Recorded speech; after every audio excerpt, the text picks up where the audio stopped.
Trophy নিয়ে দেশে ফিরেছে টাইগার যুবারা। ক্রিকেট বোর্ডের পক্ষ থেকে মধ্যরাতেই কেক কেটে ফুলেল শুভেচ্ছা জানিয়ে বরণ করে নেওয়া হয়েছে অনূর্ধ্ব-19 এশিয়া কাপ জয়ী ক্রিকেটারদেরকে।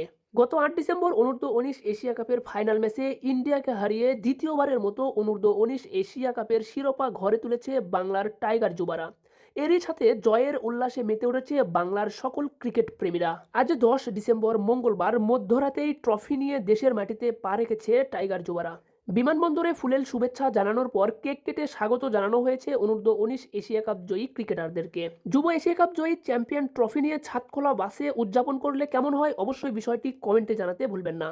বিসিবির পক্ষ থেকে ছাদখোলা বাসে সংবর্ধনা জানানো হবে কিনা এ নিয়ে এখনো বিস্তারিত কিছু জানানো হয়নি। এদিকে 30 ডিসেম্বর থেকে শুরু হতে যাচ্ছে বাংলাদেশ প্রিমিয়ার লিগ বিপিএল এ 7টি দল অংশগ্রহণ করবে। 7টি দলেরই অফিসিয়াল ডিজাইনের জার্সি বাংলাদেশের যে কোনো প্রান্ত থেকে ঘরে বসে অর্ডার করতে পারবেন স্ফুরন থেকে। তাই তো এবারের বিপিএল এ আপনার পছন্দের দলের জার্সিতে আপনার নাম